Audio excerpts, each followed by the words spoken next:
नमस्कार दोस्तों, आपका अपना चैनल ईडू परिचर्चा में स्वागत है। यह इडुटेरिया का एनसीईआरटी पर आधारित जो बुक आया है उसका आज क्लास 10 का जो हिस्ट्री है उसका सारे चैप्टर का एमसीक्यू इस वीडियो के माध्यम से कराया जाएगा। तो चलिए स्टार्ट करते हैं। आज का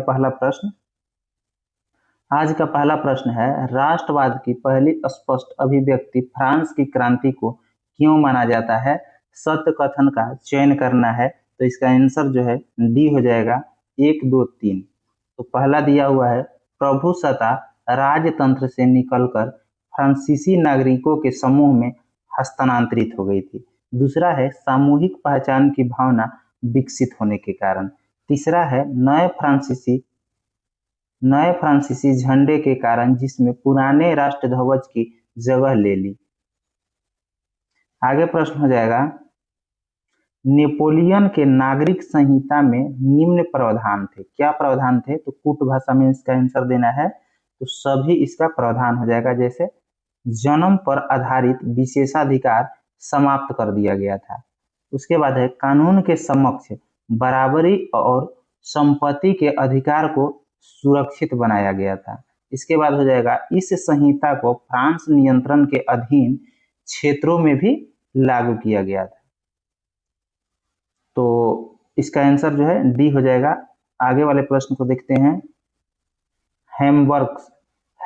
हैब्सबर्ग साम्राज्य के संबंध में निम्नलिखित कथन पर विचार करें और सत्य कथन का चयन करना है। तो 1 और 2 दोनों कथन जो है सत्य है। यह बहुभाषा भाषी एवं बहुनस्ली साम्राज्य था। यह साम्राज्य ऑस्ट्रिया तथा हंगरी पर शासन करता था। आगे है, एले क्या थी? एले, तो यह एक कपड़ा नापने का पैमाना था। एले क्या था? कपड़ा नापने का पैमाना था। आगे है, 1815 के बाद यूरोप में पुनः स्थापित रूढ़िवादी व्यवस्था की निम्नलिखित विशेषताएं थी। क्या विशेषता थी? कूट भाषा में आंसर देना है, तो 1, 2, 3 हो जाएगा। मतलब राजतंत्र, चर्च एवं सामाजिक ऊंच नीच को बनाए रखना, इसका सही उत्तर हो जाएगा।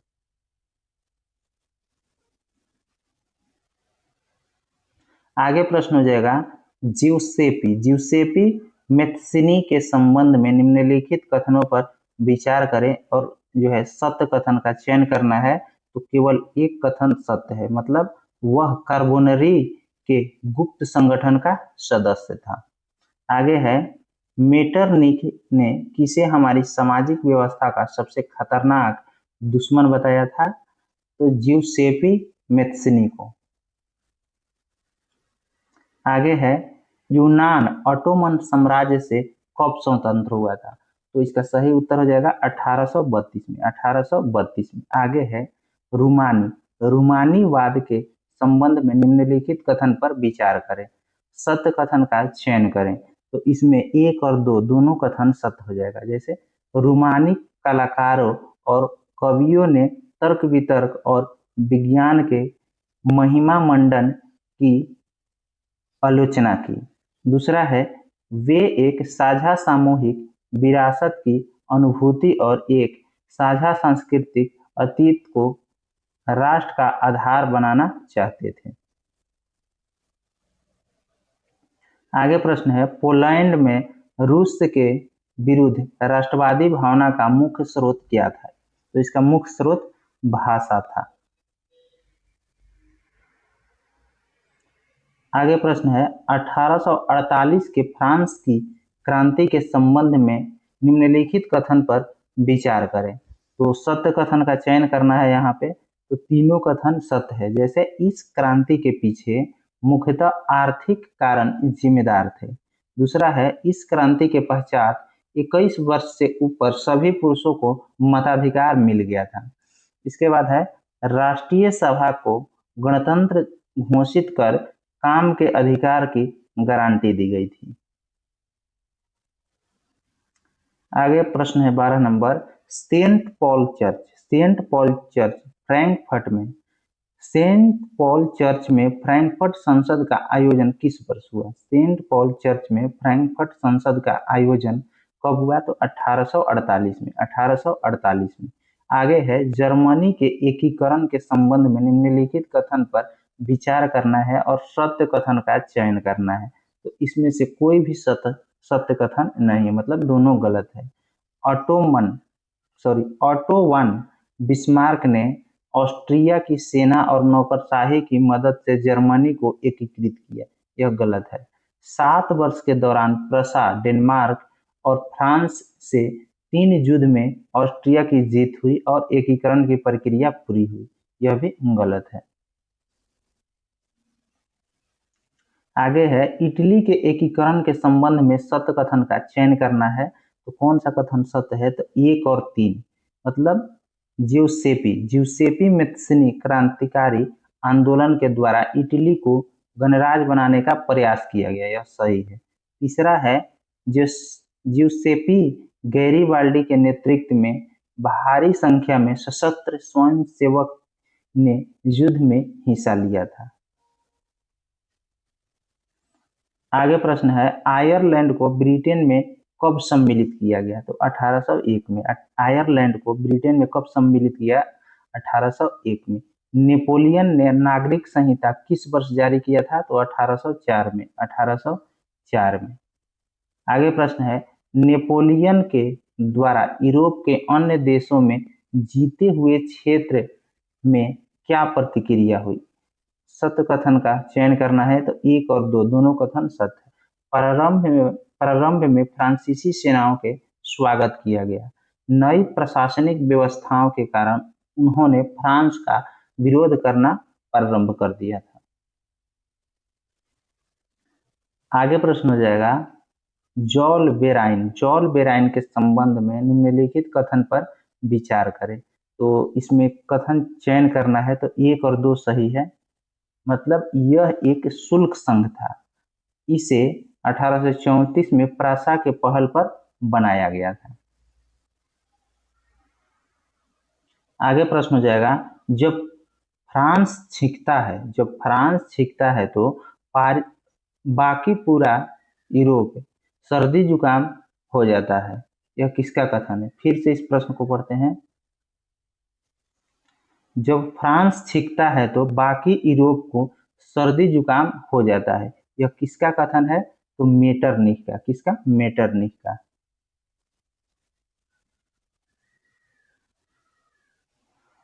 आगे प्रश्न है United kingdom of great Britain का गठन किस वर्ष हुआ? तो 1707 में। 1707 में। आगे प्रश्न है प्रथम विश्व युद्ध ने भारतीय समाज पर क्या प्रभाव डाला? तो इसका सही उत्तर जो है सत्य कथन चुनना है कूट भाषा में। तो तीनों हो जाएगा, जैसे करों में वृद्धि की गई, उसके बाद है खाद्य पदार्थ की भारी अभाव पैदा हो गया, उसके बाद सिपाहियों को जबरन भर्ती किया गया। आगे प्रश्न है रॉलेट एक्ट के संबंध में असत्य कथन चयन करना है। तो पहला दिया हुआ है असत्य, भारतीय सदस्यों की भारी विरोध के बावजूद इस कानून को ब्रिटिश संसद ने बहुत जल्दबाजी से पारित कर दिया था, यह जो है असत्य है। इसमें सत्य कौन कौन है? तो गांधी जी ने 1919 में प्रस्तावित रॉलेट एक्ट के खिलाफ एक राष्ट्रव्यापी सत्याग्रह आंदोलन चलाने का फैसला किया था। दूसरा है राजनीतिक कैदियों को 2 साल तक बिना मुकदमा चलाए जेल में बंद रखने का अधिकार मिल गया था। जनता द्वारा रैलियों और हड़ताल कर इस कानून का विरोध किया गया। आगे है 1919 में खिलाफत समिति का गठन कहाँ किया गया? तो बंबई में। आगे है महात्मा गांधी की पुस्तक हिंद स्वराज किस वर्ष लिखी गई? तो 1909 में। 1909 में।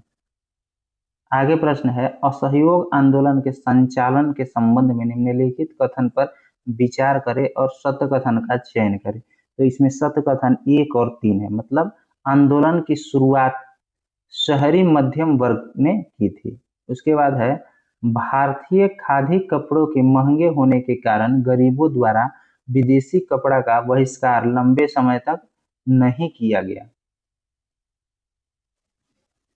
आगे प्रश्न हो जाएगा अवध किसान सभा की संगठन से निम्नलिखित कथन पर विचार करें। तो इसमें सत्य कथन चयन करना है, तो 1, 2, 3 सही है। इसका गठन अक्टूबर 1920 में किया गया।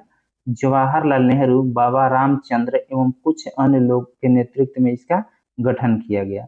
असहयोग आंदोलन के समय कांग्रेस नेताओं ने अवध किसान संघर्ष को इस आंदोलन में शामिल करने का प्रयास किया।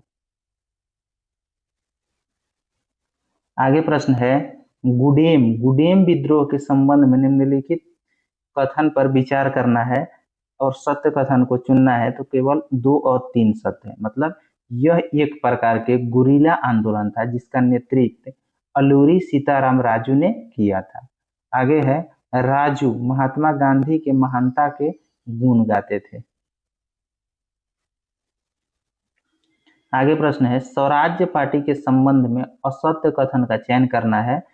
पहला कथन असत्य है, यानी असहयोग आंदोलन के पश्चात राजनीति में सक्रिय होने के लिए कुछ कांग्रेस नेताओं ने कांग्रेस से पृथक एक अलग स्वराज्य पार्टी का गठन किया था। यह गलत है। सही वाले को पढ़ लेते हैं। सी आर दास और मोतीलाल नेहरू ने स्वराज्य पार्टी के महत्वपूर्ण नेता थे जो परिषद राजनीतिक में वापस लौटाना चाहते थे। आगे है, वे 1919 के गवर्नमेंट ऑफ इंडिया एक्ट के तहत गठित की गई प्रांतीय परिषद के चुनाव में हिस्सा लेना चाहते थे। तीसरा है, स्वराज्य पार्टी का लक्ष्य परिषद में रहते हुए ब्रिटिश नीतियों का विरोध करना था। आगे है, साइमन कमीशन के बारे में निम्नलिखित कथन पर विचार करना है और सत्य कथन का चयन करना है। तो 2 और 3 कथन जो है सत्य है। मतलब इसका मुख्य उद्देश्य भारत में संवैधानिक व्यवस्था की कार्यशैली का अध्ययन करना था और उसके बारे में सुझाव देने थे। तीसरा है, भारत में इसके विरोध को देखते हुए वायसराय इरविन ने भारत के लिए डोमिनियन स्टेट का ऐलान किया था। आगे प्रश्न है, सविनय अवज्ञा आंदोलन को वापस लेते हुए गांधी जी ने इरविन के साथ कब समझौते पर हस्ताक्षर किए थे? तो 5 मार्च 1931। 5 मार्च 1931। आगे है, भाड़ा विरोधी आंदोलन के बारे में निम्नलिखित कथन पर विचार करें और सत्य कथन का चयन करें। तो 1 और 2 जो कथन है सत्य है। मतलब यह आंदोलन छोटे किसानों द्वारा जमींदार से पट्टे पर जमीन लेकर खेती कर रहे थे। इसके बाद है, जमींदार को भाड़ा चुकाने से माफी के लिए प्रारंभ किए गए इस आंदोलन का नेतृत्व समाजवादियों और कम्युनिस्टों ने किया था। आगे प्रश्न है, भारतीय वाणिज्य एवं उद्योग परिसंघ यानी federation of Indian chamber of commerce and industries यानी फिक्की का गठन कब किया गया? फिक्की का गठन कब किया गया? तो यहाँ पे इसका उत्तर दिया हुआ है 1927 में। फिक्की का गठन 1927 में। आगे प्रश्न है, राष्ट्रीय आंदोलन में महिलाओं की भागीदारी से संबंधित निम्नलिखित कथन पर विचार करें और असत्य कथन का चयन करें। उपयुक्त में से कोई भी कथन असत्य नहीं है। मतलब सही कथन को पढ़ लेते हैं। गांधी जी के आह्वान के बाद राष्ट्रीय आंदोलन में महिलाओं की भागीदारी बढ़ गई थी। गांधी जी का मानना था कि घर चलाना, चूल्हा चौका संभालना, अच्छी माँ और अच्छी पत्नी की भूमिका का निर्वहन करना ही औरत का असली कर्तव्य है। कांग्रेस औरतों को महत्वपूर्ण जगह देने में हिचकिचाती थी।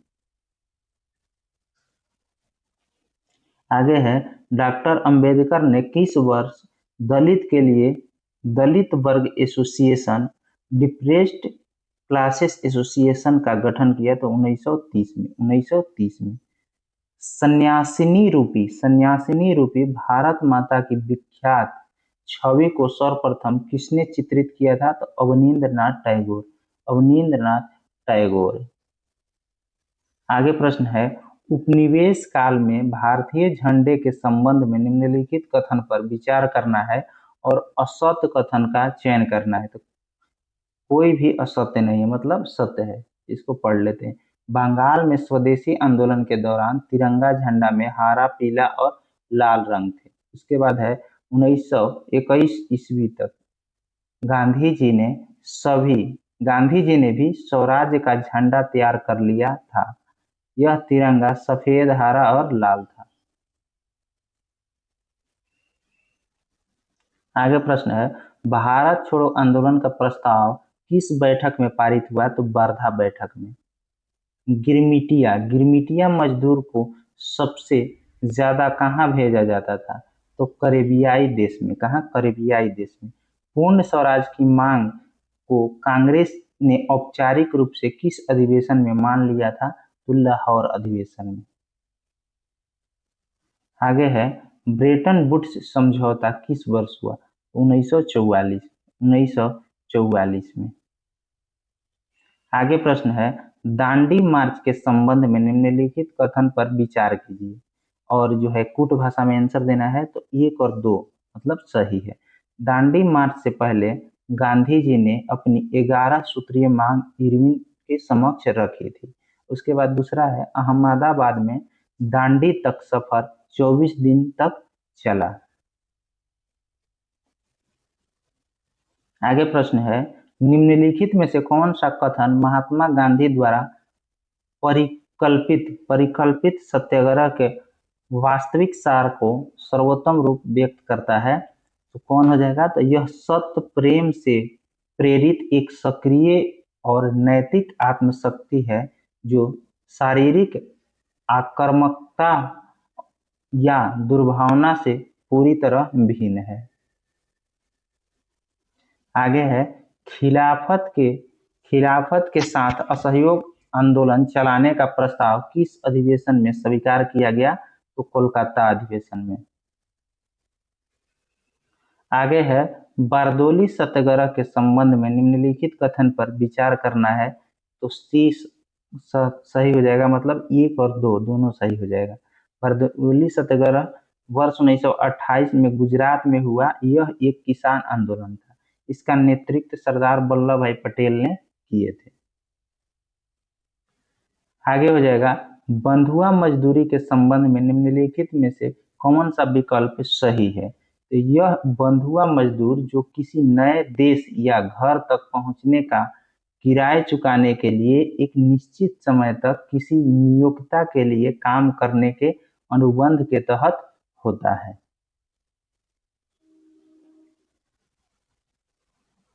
आगे प्रश्न है, निम्नलिखित में से संख्याओं को किस जोड़े के, फिर से इस प्रश्न को पढ़ते हैं। निम्नलिखित में से संस्थाओं के किस जोड़े को आमतौर पर ब्रेटन वुड कहा जाता है? तो इसका सही ब्रेटन वुड ट्विंस कहा जाता है, यानी जुड़वा बहन कहा जाता है। किसको? अंतर्राष्ट्रीय मुद्रा कोष IMF एवं पुनर्निर्माण विकास बैंक के लिए अंतर्राष्ट्रीय बैंक यानी IBRD को। आगे है, 1929 की महामंदी के दौरान बंगाल में जूट उत्पादकों के बारे में निम्नलिखित कथन पर विचार करें। और जो है कूट भाषा में इसका आंसर देना है। तो 1 और 2 दोनों सही है। मतलब ये कच्चा जूट उगाते थे जिसे कारखानों में प्रोसेस करके बोरे बनाकर एक्सपोर्ट किया जाता था। दूसरा है, जैसे ही बोरों को एक्सपोर्ट ठप हुआ, कच्चे जूट की कीमत 60% से भी ज्यादा गिर गई। आगे है, किस अर्थशास्त्री का मानना था कि 1929 की आर्थिक महामंदी के दौरान भारत के सोने के निर्यात ने वैश्विक आर्थिक सुधार को बढ़ावा दिया? तो जॉन मेनार्ड किन्स। आगे प्रश्न है, भारत के आर्थिक इतिहास के संदर्भ में शिकारीपुरी श्रॉफ और नटुकोई चेटियार शब्द निम्नलिखित में से किसका प्रतिनिधित्व करते थे? तो बैंकरों और व्यापारियों के समूह जिन्होंने मध्य और दक्षिण पूर्व एशिया में निर्यात आधारित कृषि को वित्त पोषित किया था। आगे है, प्राचीन काल में भ्रमणकारियों के संबंध में निम्न कथन पर विचार करें तो 1 और 2 दोनों सही हो जाएगा, सत्य कथन को चुनना था। तो व्यापारी अवसर की तलाश में एक स्थान से दूसरे स्थान तक भ्रमण करते थे। व्यापारी अवसर की तलाश में एक स्थान से दूसरे स्थान भ्रमण करते थे। पुजारी और तीर्थयात्री ज्ञान और आध्यात्मिक शांति के लिए दूर दूर यात्राएं करते थे। आगे है, प्राचीन काल में विभिन्न यात्रियों के माध्यम से क्या क्या विभिन्न क्षेत्र के मध्य आदान प्रदान नहीं होता था। तो इसका आंसर जो है यहाँ देखते हैं क्या है, तो कोई नहीं। मतलब मूल्य मान्यताएं, हुनर, विचार, आविष्कार एवं कीटाणु एवं बीमारी का आदान प्रदान होता था। यहाँ पे नहीं होता था ऐसा पूछा गया है, इसलिए सभी हो जाएगा। आगे प्रश्न है, पश्चिमी तट के क्षेत्र में पाई गई 9वीं शताब्दी के बाद की स्मृति शिला जो गोवा संग्रहालय में सुरक्षित है में किसके महत्व का पता चलता है। तो समुद्री व्यापार का। समुद्री व्यापार का। सिल्क मार्ग के संबंध में निम्नलिखित कथन पर विचार करना है और सत्य कथन चुनना है कूट में से। तो केवल 3 हो जाएगा। मतलब सोना चांदी जैसी कीमती धातुएं इसी मार्ग से एशिया से यूरोप की ओर पहुंचती थी। आगे है, चीन की एक गुफा पेंटिंग में सिल्क मार्ग को दर्शाया गया, उस गुफा का क्रमांक क्या है। तो गुफा क्रमांक 217। मार्को पोलो की किताब का क्या नाम है। तो बुक ऑफ मार्वल्स। आगे प्रश्न हो जाएगा, स्पैघेती। स्पैघेती क्या है। तो यह एक प्रकार की खाद्य सामग्री है। आगे है, निम्न कथन पर विचार करें और सत्य कथन को चुनना है। तो केवल 2 सही है। मतलब ये खाद्य पदार्थ यूरोप और एशिया तक पहुंचे जब क्रिस्टोफर कोलंबस ने अमेरिका की खोज की। आगे प्रश्न है, 16वीं सदी के संदर्भ में निम्न कथन पर विचार करें, उपयुक्त में से कौन सा कथन असत्य है। तो केवल 2 और 3 असत्य है। तो सत्य वाले को पढ़ लेते हैं। 16वीं सदी के मध्य तक आते आते पुर्तगाली और स्पेनिश सेनाओं ने अमेरिका के उपनिवेश बनाना शुरू कर दिया था।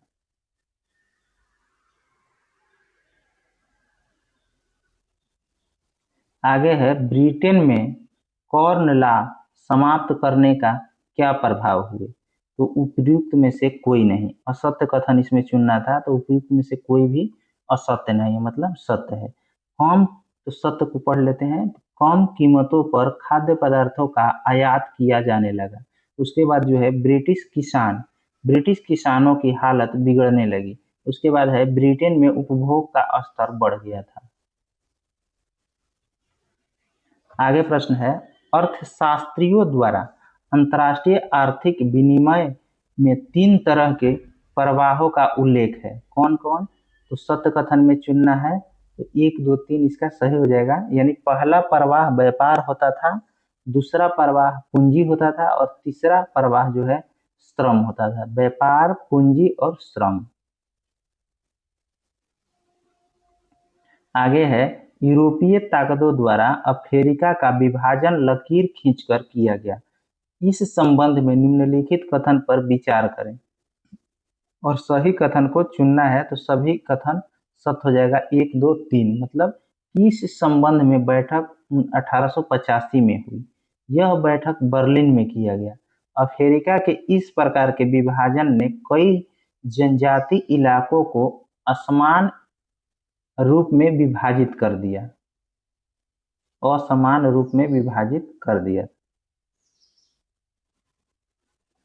आगे प्रश्न है, यूरोपीय समृद्धि में बीमारियों की भूमिका किस प्रकार से रही है। तो सत्य कथन इसमें चुनना है। तो 1 और 2। मतलब अमेरिकी और अफ्रीकी महाद्वीप में स्थानीय जनजाति एवं लोगों को समाप्त कर उनकी भूमि हथियाने में।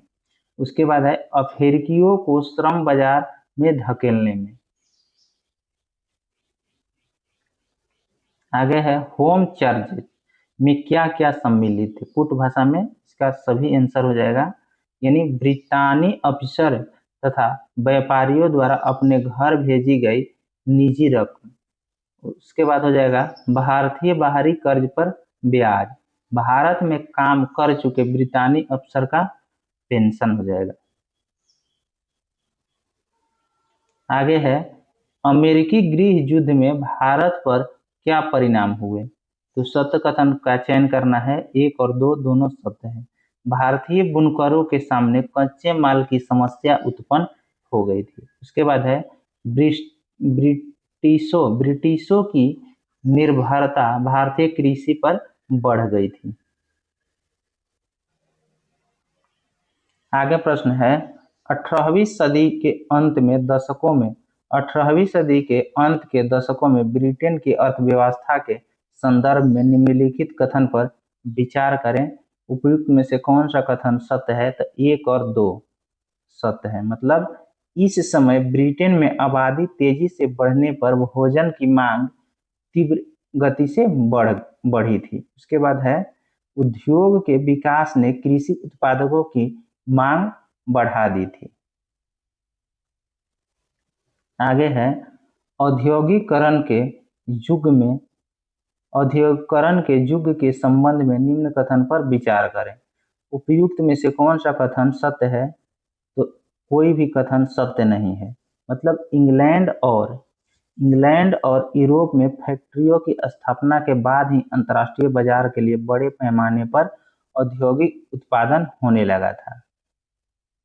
यह मतलब सत्य नहीं है, मतलब गलत है। इंग्लैंड और यूरोप में फैक्ट्रियों की स्थापना के बाद के चरणों को बहुत सारे इतिहासकारों ने आदि औद्योगिकरण नाम दिया था। यह भी गलत है।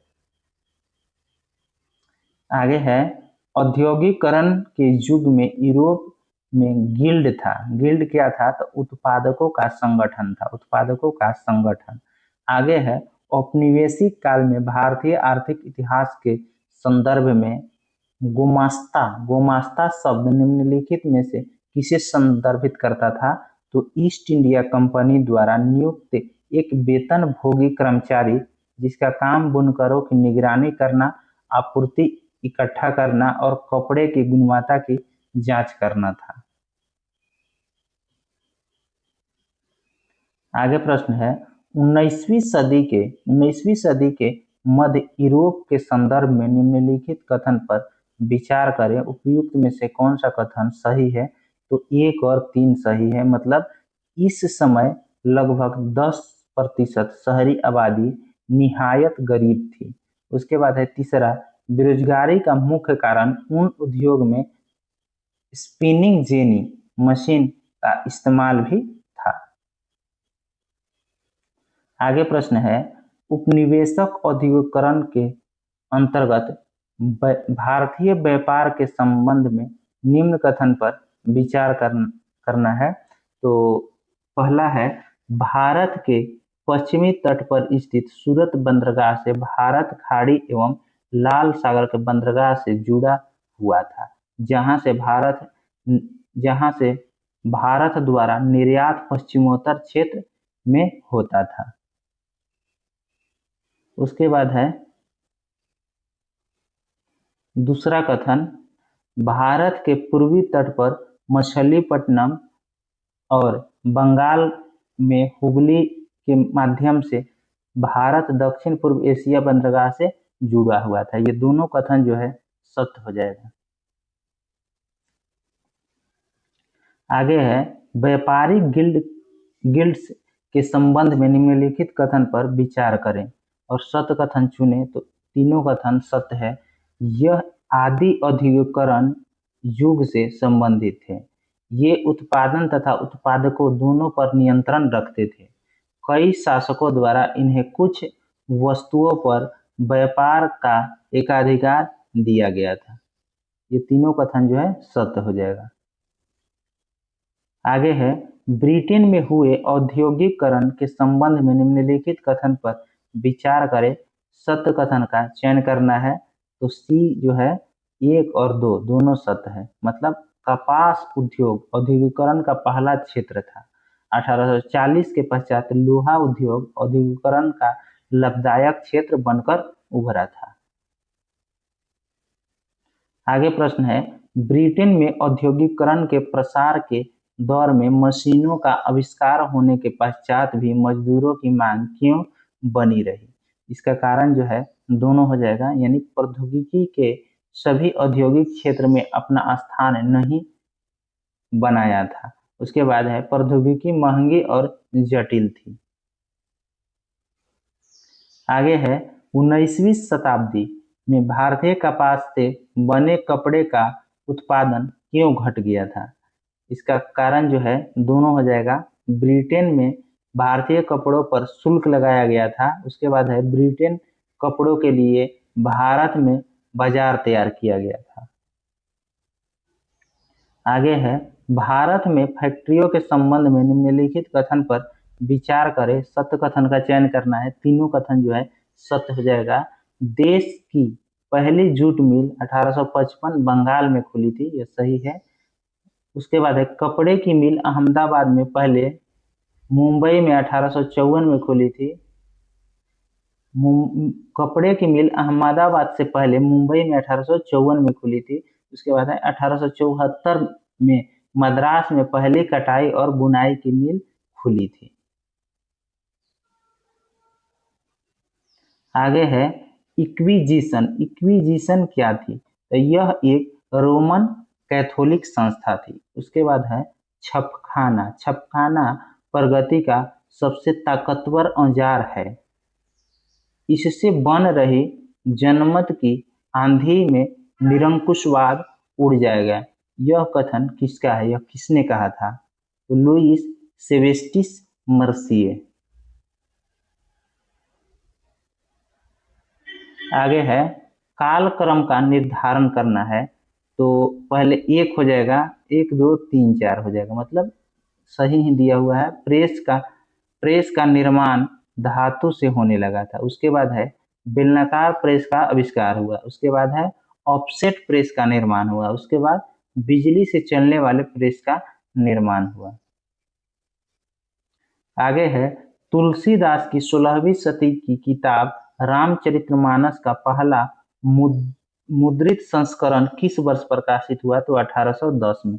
1810 में स्त्री धर्म विचार नामक पुस्तक किसने लिखी थी? तो राम चड्ढा ने। किसने? राम चड्ढा ने।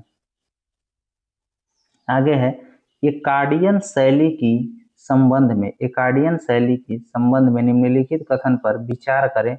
सत्य कथन का चयन करें। तो केवल दूसरा कथन जो है सत्य हो जाएगा, यानी किताबों का सुलेखन खुशनवीसी करने वाले लोग करते थे। आगे है जापान में मुद्रण के संबंध में निम्नलिखित कथन पर विचार करें एवं सत्य कथन चुने। तो केवल 2 सही है। मतलब क्रेबियाई बौद्ध प्रचारक 668 से 70 के आसपास छपाई तकनीक को लेकर जापान आए थे। उसके बाद है जापान की सबसे पुरानी पुस्तक 868 में छपी डायमंड सूत्र है।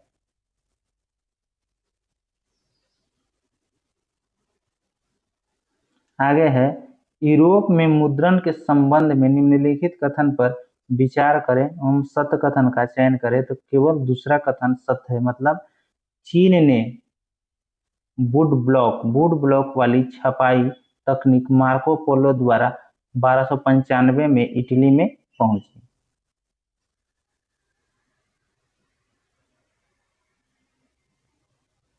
आगे है मुद्रण ईश्वर की दी हुई महानतम देन है, सबसे बड़ा तोहफा है। यह किसने कहा था? Martin Luther king. Biblio thick blue के संबंध में निम्नलिखित कथन पर विचार करें एवं सत्य कथन चुने। तो इसमें जो है दोनों कथन सत्य हो जाएगा। यह मुद्रण तकनीकी फ्रांस में प्रचलित थी। यह सस्ते कागज पर छपी नीले जिल्द में बंधी छोटी किताब हुआ करती थी।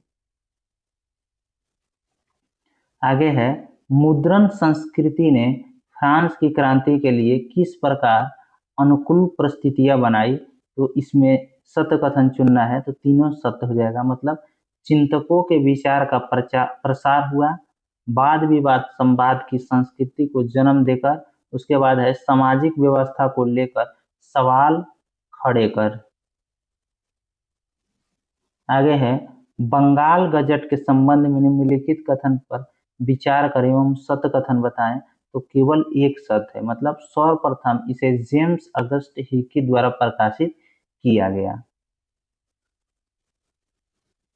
आगे है, संवाद कौमुदी के संबंध में निम्नलिखित कथन पर विचार करें एवं सत्य कथन चयन करें। तो ना ही एक और ना ही दो हो जाएगा, मतलब दोनों गलत हो जाएगा। इसका प्रकाशन राजा राम मोहन राय द्वारा 1818 में किया गया, यह गलत है। इस पत्रिका के द्वारा उन्हें सती प्रथा का समर्थन किया, उन्होंने सती प्रथा का समर्थन किया, यह भी गलत हो जाएगा। आगे प्रश्न है, अमार अमार जीवन नामक पुस्तक के संबंध में निम्नलिखित कथनों पर विचार करें एवं सत्य कथन चुने। तो एक और दो दोनों सत्य है, यानी रस सुंदरी देवी द्वारा लिखित बंगाली भाषा में प्रकाशित होने वाली पहली संपूर्ण आत्मकहानी है। उसके बाद दूसरा है, 1876 ईस्वी में प्रकाशित हुई पुस्तक महिलाओं के जीवन एवं शिक्षा की संघर्ष को दर्शाता है। ये दोनों कथन जो है सत्य हो जाएगा। आगे है, वर्नाक्यूलर प्रेस एक्ट के संबंध में निम्नलिखित कथन पर विचार करें। तो कोई भी कथन जो है सही नहीं है। आगे है, ब्रिटिश प्रेस कानून के तर्ज पर 1878 में इसे लागू किया गया, यह गलत है। इससे सरकार को किसी भी प्रेस में छपी रपट और संपादकीय को सेंसर करने का व्यापक हक मिल गया, यह गलत है, यह भी गलत है। मतलब दोनों कथन गलत हो जाएगा। अगर आपको इसका पीडीएफ चाहिए तो हमारे टेलीग्राम चैनल है ईडू परिचर्चा, उसको ज्वाइन कर लीजिएगा। धन्यवाद। इसका जो है